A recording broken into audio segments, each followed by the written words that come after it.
Hello everybody, this is Trina. I'm back with another video. This time I am doing my second version of my phone case insert, and this time I've cut out three of these inserts. Now that I have the cut file, I may just do it all the time. I don't know, we'll see.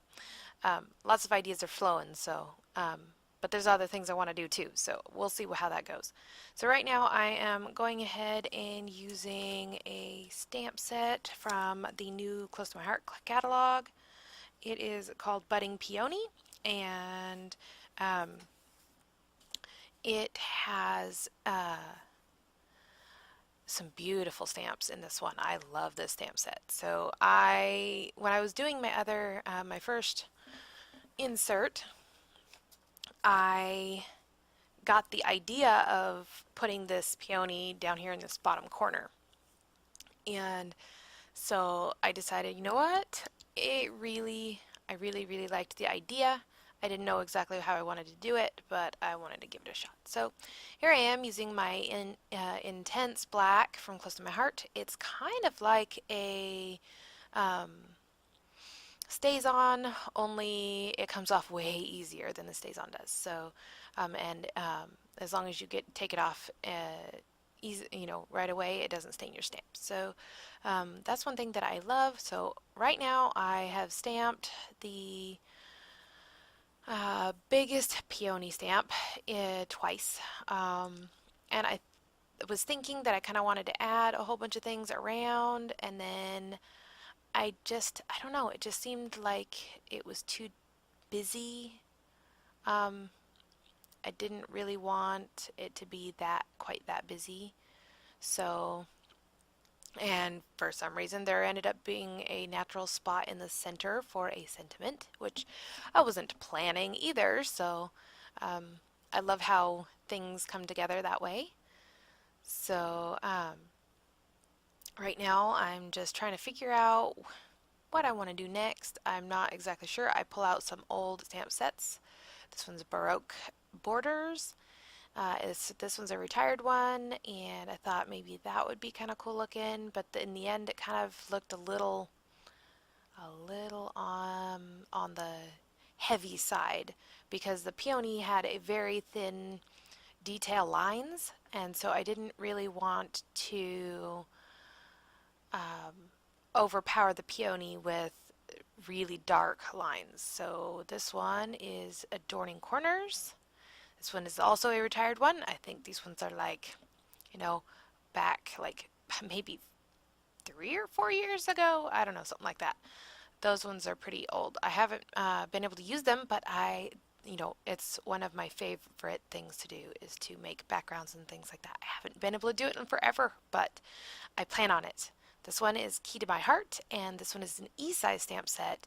Um, a lot of our larger alphabets come in this size, so I don't know if they come in the big packs like that still or not. I haven't bought one lately, but I think this is the stamp set that I go with. This is also a retired Close to My Heart stamp set. I've had it for ages. I bought it for my aunt, and she had it for ages. So, um, but it just goes to show you that you can, when you purchase a stamp set from Close to My Heart, that they last for a long time. So, you can get many years of worth of use out of them. And so can others if you decide to sell them or give them away or whatever that way. So yeah, I just kind of wanted, I didn't use that whole entire stamp. I just wanted some of the swirly-doos. I don't know what you call them. Um, and then I decided, I should probably add just something else. I kind of want the bottom and the top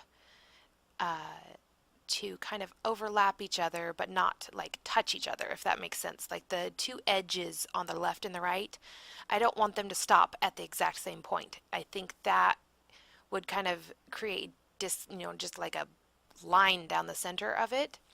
a horizontal line, and I don't want that. So what I wanted to do is add this little flower up here at the top, and it kind of helps balance out the left and the right without leaving a line down the center of the, I guess it's kind of a layout.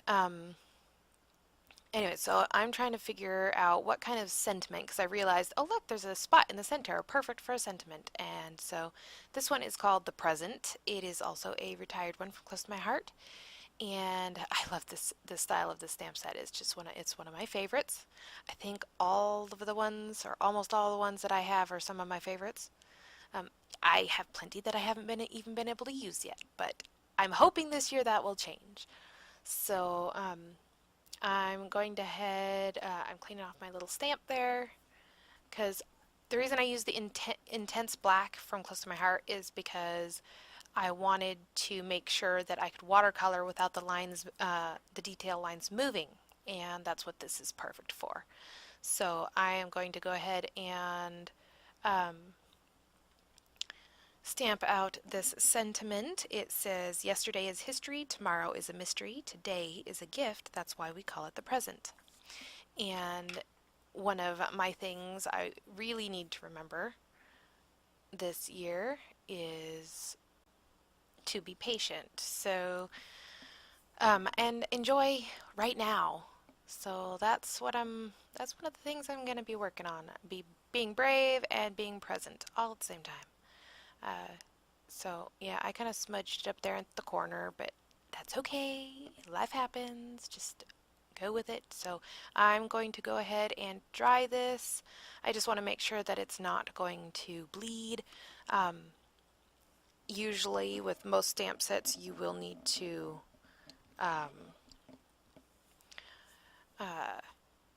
make sure they're dry before you add any type of liquid to them. So I'm just going ahead and kind of pulling out whatever colors I want to use. I was thinking about using Pansy, and I pulled that one as well because I'm really liking that purple color. But in the end, I end up using Sugar Plum again. I don't know what it is about that color, but I really, really liked that color. So, and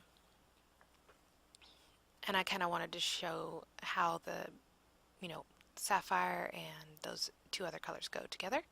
Again, I'm using Fern and New England Ivy for the leaves. And I decided to use a smaller brush this time. This is my soap dish. Yes, it's a traveler soap dish, and I just keep water in it for watercoloring. And I like that the lid closes so that I can keep the water from spilling all over the place. It works out handy, and they're like, I don't know, 50 cents at Walmart, so that was perfect. So maybe $1, I don't know, that was probably 50 cents. Knowing Walmart, it was like 48 cents or something, 88 cents, something like that. I don't know. So I am going to go ahead and go through and color my the greenery here, foliage, whatever you want to call it. This one has a lot less green than the last one, so I'm just kind of working my way in there trying to figure out exactly what needs to be green, and kind of going a couple of passes. And so once I'm done with all of the green, I'm going to go ahead and work on my sapphire color. And honestly, I could have done all of the flowers in the sapphire color. That's one of my favorite colors. However, I felt like it needed a little bit of something else, so of course I went in with the sugar plum. So now I'm just adding water to my lid. I seriously thought I had a new sapphire stamp or ink pad, but evidently I didn't, which means it's going on my to buy list. But when I add water to the sapphire ink, it likes to kind kind of, let's see, the color granules. I want to say granules. They're tiny, tiny, tiny, tiny, tiny, tiny. They like to split apart, and then I end up with a little bit of the like a pinky red color in there. And so I just wanted to let those break apart and then mix them, mix it all back together, and I end up with my sapphire color. I don't know if it's that way with the new ink pads, but that after doing a couple of layouts with my sapphire, I realized that's the case with watercoloring with it. So I just learned it and I'm working with it. So I am going ahead and I did all of my little sprigs. Just adding that little tiny bit of color just makes them pop. I mean, it just brings in just a little bit of attitude, and as this comes together, you can definitely tell why I love the sapphire so much. It's such a beautiful color. It is close to my heart's navy color, and it is just, I hope they never change it. I really do, because it is I think it's my favorite out of all of them.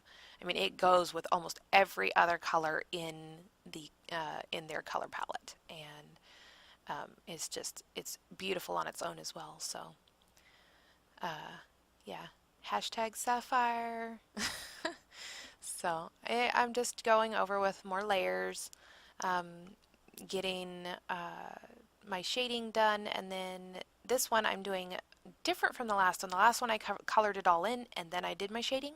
This time I'm doing my shading first, and then I'm doing uh, my pass over the top, and you can see how those turned out. They're gorgeous. So um, not to toot my own horn or anything, but no, I think the color just and the stamp set just it does all the work for you. I don't honestly know exactly how to watercolor. I'm just winging it. So as I was saying in one of my previous videos, don't copy me unless you are perfectly fine with messing up. So right now I have already done evidently one layer of color, which I'm doing exact opposite of what I did last time.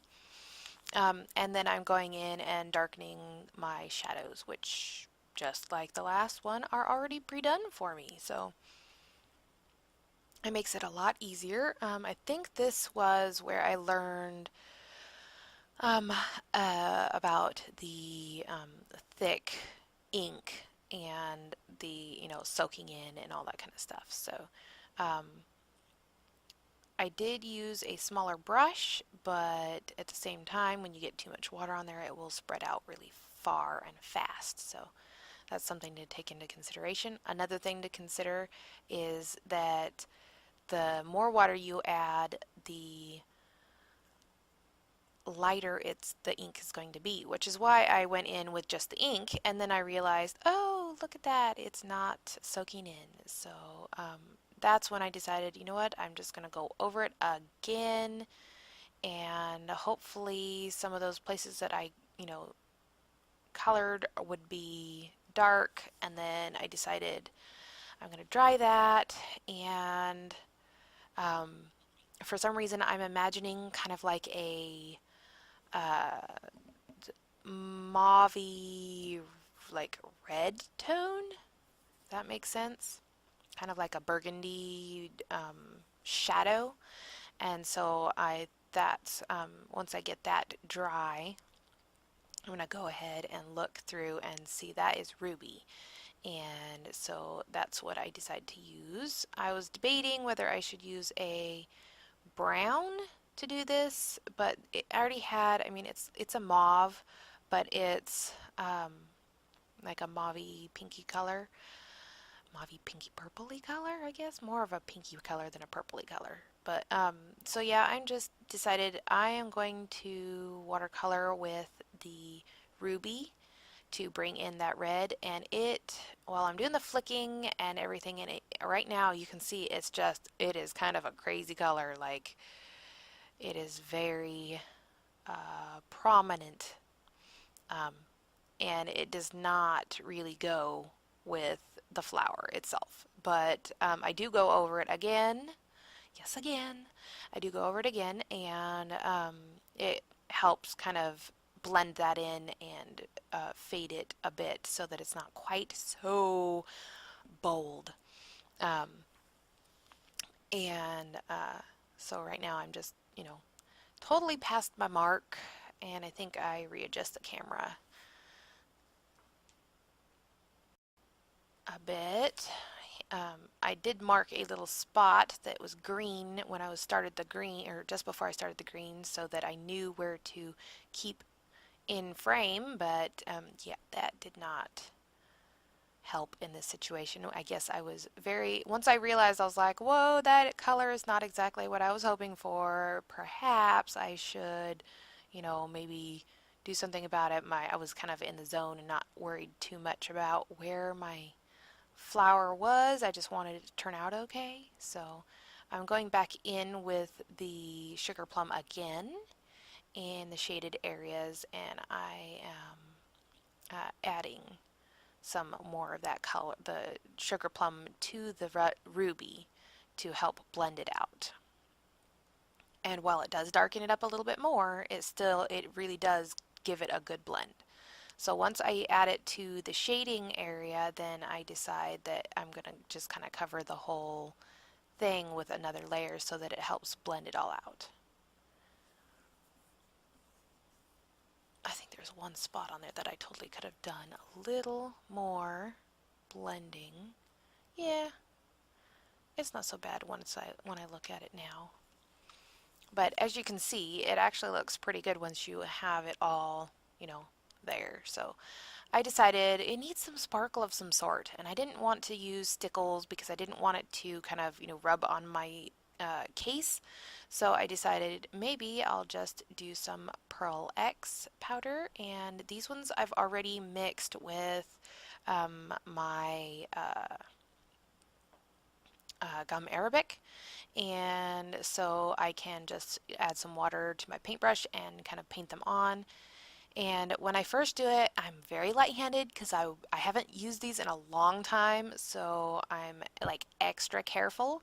I'm trying to do all of the little, I want to say stamens in there in the center of the flower, and I don't know, I just did a very light coverage of those, and I was extra careful. And this is the part where I was not expecting this kind of a change. So it's very stark. It is very kind of black on white. It has color, yes, but it's very black on white as far as the background goes. So I'm going to be changing that up coming up soon, and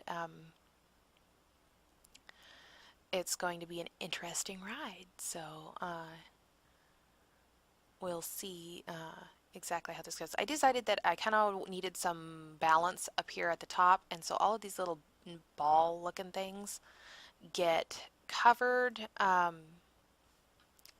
have to redo them a little bit later on, but for now it works pretty good.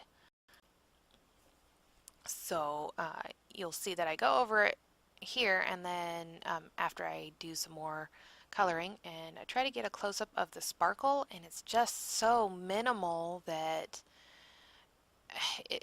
I mean, it kind of shows up there on the black. You can kind of see the color difference, but and that one, I think, if I remember right, was antique bronze. Nope, antique copper, Pearl X. And then so now I'm feeling like it's very stark, black and white. So I go back through my colors, my ink colors, and I decide on toffee. And I cannot remember, I will look real quick to see if toffee is in the current colors or not. I know it's one that I wanted for a long time. Toffee is in the current colors. So I'm going to have to get a reinker for that one because it is very vintage color and I really, really liked it. So what I'm going to do now, at the risk of screwing the whole thing up, is I'm just going to kind of paint it. I want it to be kind of a watercolory thing, and it seems to work out that way. So it I'm just gonna, mix it with water and just, I've done a couple of layers now. I kind of skipped through some of it, and I wanted the saying to be a little bit lighter. Um, so that is the toffee. That's I went around everything, and anytime I needed to pick up any of the blue, I just added a little bit of water and then, cleaned out that area. So now I'm going to dry it, and I decided, I have some of the sugar plum down below. I really need to get a little bit of it over here. So um, I'm adding a little bit of sugar plum around. I don't know if that's the sugar plum or if that's more toffee. I totally could have done this before I painted my flower and it would have made it much easier, but the blues wouldn't have been quite as vibrant. They would have been a bit more muted. So I'm just going in and adding a little bit here and there. And I can't remember if I'm, because oh, see, I found that there was a little bit of green when I separated, or when the water separates the pigment in the inks, and there was a little bit of green, so I wanted to spread that out and make it look even instead of all in one spot. And you will be able to see it on the close-ups, I think. So we'll check that out in a second. So I'm just going back over it. I'm pretty sure this is the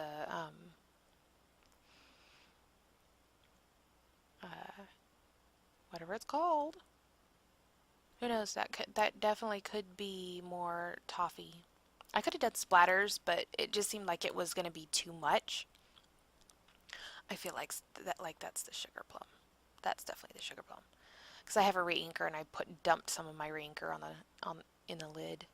So now I'm going to give that a dry, and I had a lot of water on there because I was really mixing it up and moving it around, and in order for it to move the color around, you got to have water. So, but as you can see, I definitely mixed and moved it around and got it all around all of the pieces there. And I'm drying the back too, just so that it doesn't warp quite as much, because if you dry just one side, it will the fibers in the paper will contract, and so I want to kind of make both sides contract instead of just one. So I decided the edges look a little, on the stark side as well. Very, I don't even know if it shows.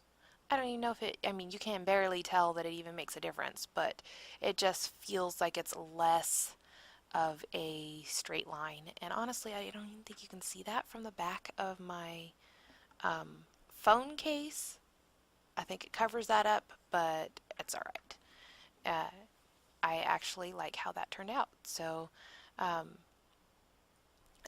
I've decided I kind of washed all of that off. So I'm going to go in a little heavier handed with this, and while I started doing it by dipping my paintbrush in the well, I decided to just get some, put it on the lid, and then add some water, and then I actually kind of have some paint to work with. So that's what I'm doing, and I'm going back over everything, and I think I even add more, but I will try to, I think I do a close-up here of it. And I'm going to dry that off and close it up, and I hope you guys enjoyed this process. Yeah, I'm going to go ahead and dry it so that I don't smudge it or smear it, because I'm really good at that. So I hope you guys enjoyed this process, and I will hopefully be back with some other type of crafting, hopefully to do with 12 by 12, but we'll see. So you can kind of see the sparkles on that one, and it just adds a little bit of sparkle. I think I'm even going to get it even closer than that. Yep, here we go. There we go. Now we can see the sparkle. Alrighty, but I love how that turned out.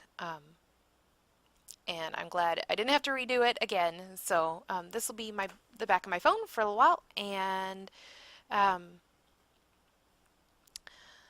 I'm going to go ahead and switch this out so you guys can kind of see the difference between the two.